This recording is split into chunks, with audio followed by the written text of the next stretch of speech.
안녕하십니까. 신의균의 국방TV 시큐리티 뉴스입니다. 오늘도 역시 아주 중요한 국제정치 그리고 대한민국 안보 관련한 주요 뉴스 간추려서 브리핑 해드리겠는데요. 요즘 백신 문제 굉장히 초미의 관심사인데 지금 백신을 맞았음에도 불구하고 돌파 감염이다 이런 이야기 나오죠. 그런데 그 돌파 감염이 되고 하는 그 이유가 또 있네요. 바로 중국인들 때문이었습니다. 그 중국인들이 시노팜, 시노백 이런 중국제 백신을 맞았는데 이거 전 세계에서 세계 최초로 한국만 인정해줘요. 그래서 격리를 안 시키다 보니까 그 사람들이 지금 감염을 시키고 있다라는 분석이 나오고 있습니다. 이건 뭐 말이 됩니까 이게? 그리고 이스라엘이 시리아 그리고 이라크에 이어서 이란도 폭격하게 됐습니다. 지금 핵 문제 때문입니다. 이제 어떤 상황인지 알아보겠습니다. 첫 번째입니다. 중국산 백신을 접종했던 인도네시아 등 동남아시아 각국은 백신을 접종했는데도 감염되는 사례가 폭증하며 그야말로 패닉입니다.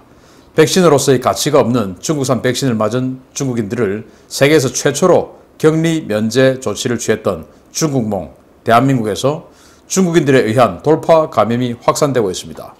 이달 1일 이후 해외에서 입국해 백신 접종 확인서를 제출해서 격리 면제 조치를 받았던 외국인들 중 돌파 감염이 확인된 외국인 절반은 중국산 백신을 맞은 것으로 확인되었다고 중앙사고수습본부가 16일 밝혔습니다.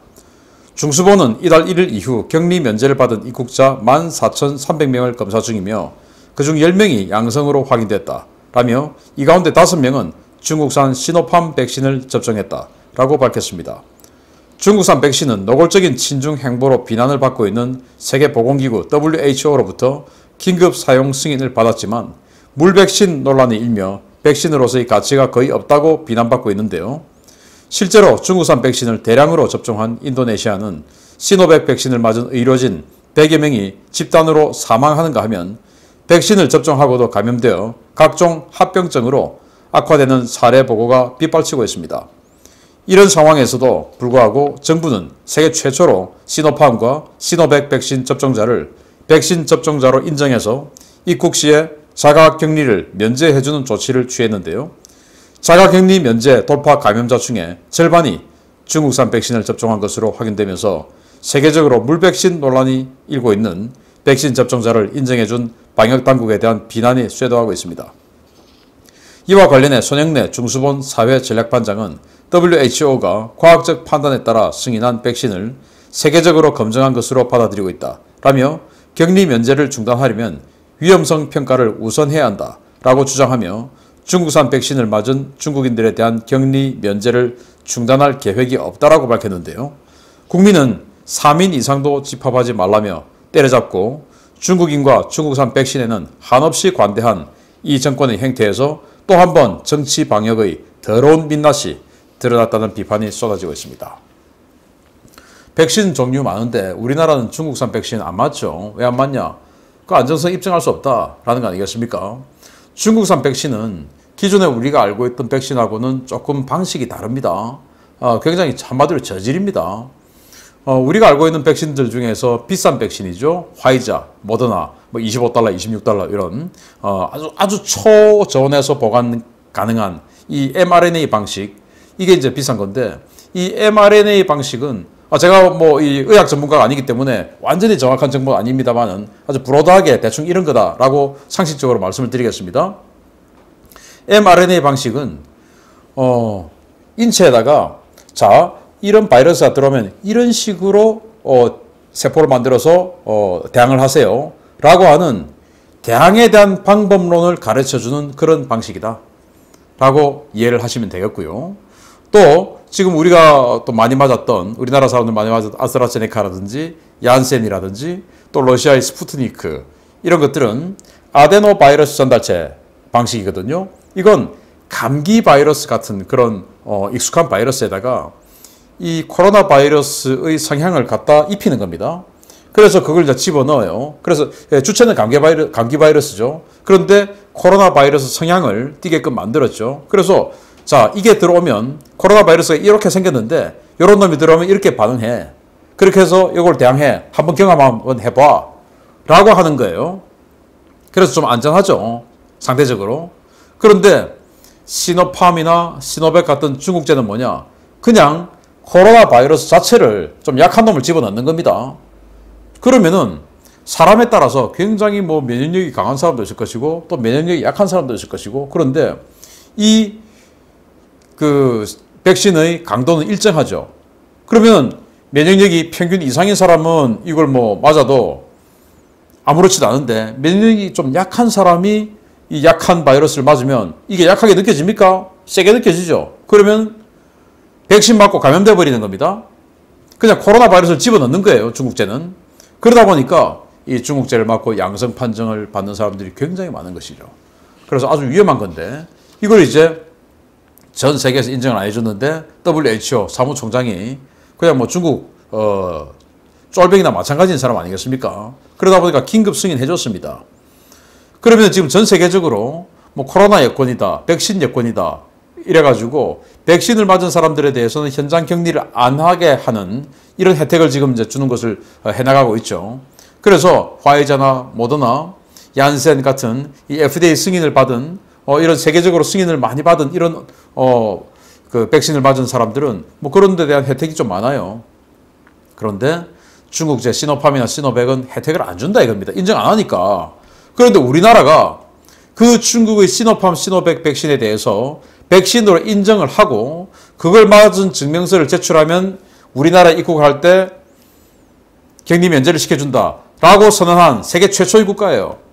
그리고 우리 이후에 UAE가 그걸 했는데 UAE 국민들이 막 비난하니까 UAE도 그걸 또 철회했어요. 그런데 우리나라는 세계 최초로 그걸 하고 있는 정말 황당한 나라 아닙니까? 이게 뭡니까 이게? 바로 중국 눈치를 그만큼 보고 중국에게 중국 위정자들에게 잘 보이려고 어마어마하게 노력하는 자들이 지금 정권을 잡고 있으니까 뭐 세계에서 다른 나라 아는데 저희들은 합니다. 저를 제발 이쁘게 봐주세요. 꼬리 딸랑딸랑 흔들는 이 자들 아니겠습니까? 우리 건강 어떻게 되든지 말든지. 그런데 그거 맞았다고 증명서 제출한 사람들 중에서 이렇게 많은 사람이 감염자였다 이겁니다. 백신 맞았는데. 그래서 이게 뭐냐? 중국인들 증명서 제출해도 결코 시노팜이나 시노백 이거 맞았다고 해서 격리 면제시켜주면 안 된다 라고 지금 주장이 나오고 있는데, 이 정부는 아니 뭐 WHO에서 그렇게 인정한 거 우리가 해주는데 그럼 무슨 문제냐? 그러면 WHO에서 다시 뭐 문제가 있다라고 판명해 주든지 라고 하면서 오히려 근거 없다 라고 하는 이 정부는 도대체 중국인을 위한 정부인지 하청 정부인지 아니면 대한민국 국민을 위한 정말 국민의 정부인지 알 길이 없다. 알 길은 있죠. 중국의 하청 정부다. 현재 정부는 그렇습니다. 빨리 대한민국 정부로 바꿔야 됩니다. 두 번째입니다. 최근 이란이 우라늄 농축도를 90%까지 올릴 수 있다는 위협을 들고 나온 데 대해 이스라엘이 예방적 자위권 차원의 선제 타격 카드를 만지작거리기 시작했습니다. 가까운 시일 내에 이란에 대한 대대적인 공습 작전이 감행될 수도 있다는 관측이 나왔습니다. 이스라엘 국방군이 이란의 핵개발 프로그램을 저지하기 위한 예방적 자위권 행사 차원에서 이란에 대한 대규모 공습을 검토하고 있으며 이를 위해 대규모 예산 편성을 요구했다고 예루살렘 포스트와 타임스 오브 이스라엘 등 현지 매체들이 현지 시각 15일 일제히 보도했습니다. 이스라엘의 이 같은 움직임은 지난 14일 하산 로하니 이란 대통령이 현재 이란은 60%의 고농축 우라늄을 생산하고 있으며 필요하면 90%의 고농축 우라늄도 생산할 수 있다 라며 사실상 핵무기 제조에 들어갔다고 밝힌 데 따른 것인데요. 이란의 핵무장을 자국 안보의 가장 큰 위협으로 보고 있는 이스라엘은 이란이 절대 핵무기를 갖지 못하게 하겠다고 여러 차례 경고했던 바 있습니다. 이란은 지난 2015년 국제사회와 체결한 포괄적 공동행동계획, 즉 JCPOA를 통해 자국의 우라늄 농축도의 상한선을 3.67%로 묶겠다고 약속한 바 있는데요. 이스라엘은 이란이 최근 이 약속을 어고 고농축 우라늄 생산량을 크게 늘리는 것이 핵무기 제조를 위한 것이라고 보고 이란의 핵 관련 시설에 대한 파괴 공작을 확대해온 바 있습니다. 이스라엘 정보 당국은 이란이 핵무기를 완성하는 데 필요한 시간이 1년이 채 남지 않았다고 평가하며 이란의 핵무장을 막기 위해서는 그 전에 모종의 행동이 필요하다는 평가를 새 내각에 보고한 것으로 알려졌는데요. 이스라엘 국방부는 이란의 핵무장을 저지하기 위한 군사행동에 필요한 비용으로 수십억 세켈, 우리 돈으로 수조 원의 예산을 내각에 요구한 것으로 전해지고 있습니다. 최근 2개 비행대의 F-35를 전력화한 이스라엘은 이란의 수도는 물론 주요 핵시설에 대한 동시다발 공습 능력을 충분히 확보하고 있는 것으로 평가가 되는데요. 이스라엘이 전면전을 각오하고 정말 이란을 때릴지 중동 지역에 전운이 고조되고 있습니다. 이 이스라엘이 지금 핵시설을 진짜로 폭격했던 게 한 번이 아니죠. 이미 2번입니다. 그리고 3번째 폭격에 나설 가능성이 높다. 이미 군이 정부에다가 지금 폭격작전 해야 되니까 탄약하고 이런 거 좀 사야 되니까 돈 주세요. 긴급 예산 주세요. 해가지고 수십억 세켈. 이게 이제 10억 세켈이 우리 돈으로 한 3,500억 원 하는데 수십억 세켈이니까 조 단위 이상의 돈이 되겠죠. 그런 돈을 청구를 한 겁니다. 1980년 당시 사담 후세인이 집권한 초기에 이라크가 핵 개발을 한다라는 정보가 있었고, 그래서 이스라엘이 예방적 차원에서 이 작전명 오페라라는 작전명으로 이스라엘의 이라크의 오시라크 원자력 발전소를 폭격해버렸죠. 그래서 F-16들이 정말 어마어마하게 먼 거리인데 F-16들이 가서 기가 막힌 작전으로 오페라 작전을 성공시켰고, 제가 신의균의 군사TV에 그 오페라 작전에 대한 여러 가지 진짜 작전 상황을 다 올려드렸죠. 제가 마치는 화면에다가 올려드리겠습니다. 정말 제가 아주 긴박하게 그 내용 그대로 아주 사실적으로 표현을 해서 올려드렸으니까 상식 차원에서 한번 보시면 굉장히 도움이 되실 겁니다. 그래서 오페라 작전을 해서 이라크의 핵시설을 선제 타격함으로써 이라크의 핵 능력을 조기에 없애버렸어요. 그리고 2007년에 북한의 핵기술자들이 시리아에 들어가서, 시리아는 또 그냥 이라크하고 바로 이스라엘하고 국경을 마주하고 있으니까 더 위험하죠. 시리아에서 이라크하고 접경 지역입니다. 그러니까 이스라엘보다는 좀 많이 멀죠. 그 지역에다가 비밀 핵시설을 만들어 놓고 거기서 핵 개발을 하고 있었던 겁니다.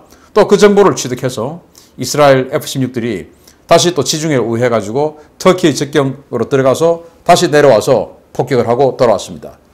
이때 작전 이름은 소프트 멜로디 작전이었는데, 이렇게 해서 시리아와 이라크의 핵 능력을 완전히 조기에 차단 없애버렸습니다. 이 소프트 멜로디 작전도 제가 이 마치는 화면에다가 올려드릴 테니까 한번 보시면 이런 일이 있었구나 라고 정말 제가 리얼하게 설명을 해놨기 때문에 한번 보시기 바랍니다. 지금 90만 명 이상이 보셨으니까. 자, 그런데 이란은 이스라엘과 훨씬 멀리 떨어져 있죠. 이스라엘 동쪽에는 시리아, 그리고 이라크, 그리고 이란이다 보니까 이스라엘에서 공중급유를 받지 않고는 갈 수가 없었어요. 그래서 못 갔습니다. 못 때렸습니다. 그런데 이제는 트럼프 행정부 때는 사우디나 이런 데서 연공 개방을 다 협조를 해주겠다라고 했었어요. 그래서 트럼프 때는 이스라엘하고 미국하고 사이가 굉장히 좋았기 때문에 우리는 못 때리는데 그럼 네가 해라. 이 정도까지도 돼 있었던 상황이었습니다. 그런데 지금 이제 바이든 정부가 들어와서 바이든 정부는 이 중동 정세를 아주 유동적으로 만들어서 선물이나 이런 것들에서 많은 이득을 취하는 이런 딥스테이트들이 배후에 있다라는 의심을 받고 있는 상황이죠. 그래서 그런지 바이든 정부가 들어와서 중동 상황이 굉장히 어렵게 변하고 있습니다. 과연 이스라엘이 진짜로 시리아나 오시라크, 이라크처럼 그런 식으로 작전명 소프트 멜로디, 작전명 오페라 이런 작전을 통해서 때려버릴지 궁금한데, 여기에 이제 F-35 이제 도입했죠. 그때는 F-16으로 다 했지만 이제는 F-35 도입을 했고, 이 F-35는 스텔스입니다.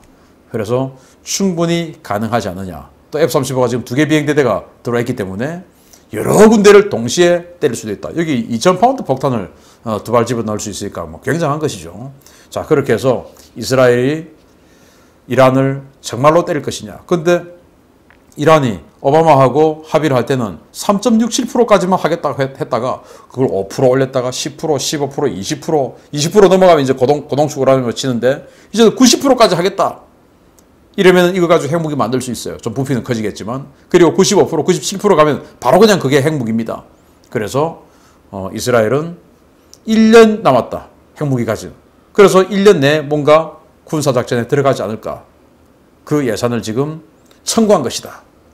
그러면 이란도 가만히 있지 않겠죠. 그래서 중동 정세가 다시 한번 폭풍 속으로 들어가는 것 같은데, 뭐 기름값, 또 세계 유가 이런 것들이 미치는 영향이 굉장히 크죠. 우리나라 특히 그 유제품을 가지고 생산하는 것들이 워낙 많으니까 우리 경제에 미치는 영향도 클 텐데, 아무튼 조기 안정되기를 기대합니다. 특히 이란 같은 경우는 북한하고 군사적으로 굉장히 밀접하기 때문에 이란의 능력이 곧 북한의 능력이다, 이렇게 보면 되겠죠. 이란의 능력이 다운되기를 기대합니다. 마치겠습니다. 감사합니다.